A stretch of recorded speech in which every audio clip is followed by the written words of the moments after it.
The Democratic Republic of Congo grapples with a resurgence of the M23 rebel group. This group, accused of receiving backing from Rwanda, has captured Goma, a strategically important city in eastern DRC. The fall of Goma represents a major setback for stability in the region and underscores the urgent need for international intervention. The M23 rebellion, with its roots in earlier conflicts, has long plagued the DRC. This latest offensive marks a significant escalation, demonstrating the group's growing strength and ambition. Their control over Goma grants them access to crucial resources and positions them as a major player in the DRC's volatile political landscape. The international community widely condemns the M23's actions, particularly the alleged support they receive from Rwanda. The capture of Goma raises serious questions about regional stability and the potential for a broader conflict.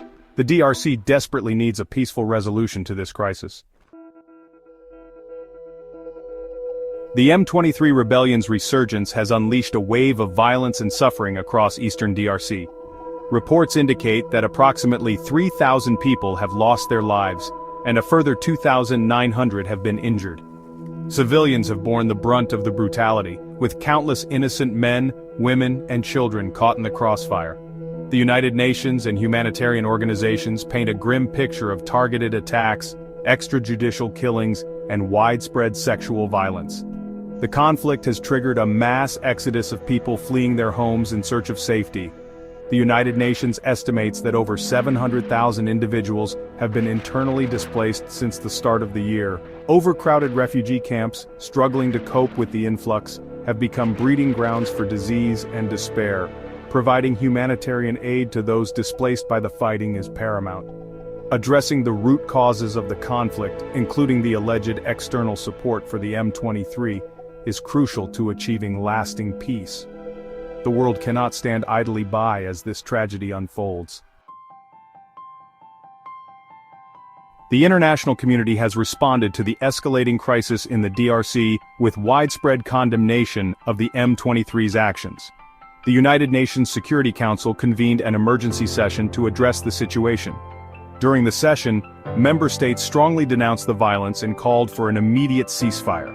The United States has imposed targeted sanctions against several high-ranking Rwandan military officials believed to be involved in directing the M23's operations. The African Union has called for dialogue and a peaceful resolution to the conflict, emphasizing the importance of upholding the DRC's sovereignty. The message is clear: the violence must stop and a negotiated settlement must be reached. Rwanda, facing mounting international pressure, has vehemently denied any involvement in the M23's resurgence. The Rwandan government, led by President Paul Kagame, maintains that it is not providing any material support to the rebel group. Instead, Rwanda claims that its actions in eastern DRC are purely defensive, aimed at neutralizing armed groups that pose a threat to its security. The Rwandan government points to the presence of the Democratic Forces for the Liberation of Rwanda, or FDLR, as a primary justification for its actions. Rwanda argues that it has a legitimate right to defend itself against this group, which it accuses of launching cross-border attacks and collaborating with the Congolese army. Rwanda claims that the Congolese army has provided arms and logistical support to the FDLR, effectively turning a blind eye to its activities. The United Nations group of experts on the DRC, in a confidential report, has accused Rwanda of providing direct military assistance to the M23. These allegations, if true, undermine Rwanda's claims of self-defense and raise serious questions about its regional ambitions. As the crisis in eastern DRC continues to unfold, the path forward remains shrouded in uncertainty. The international community's condemnation of the violence and calls for a peaceful resolution have yet to yield tangible results. The M23, emboldened by its recent successes, shows no signs of relenting in its offensive. Rwanda, facing accusations of fueling the conflict, remains defiant. The ongoing crisis has cast a long shadow over Rwanda's international standing. The economic fallout from the crisis is also being felt in Rwanda, heavily reliant on foreign investment and tourism.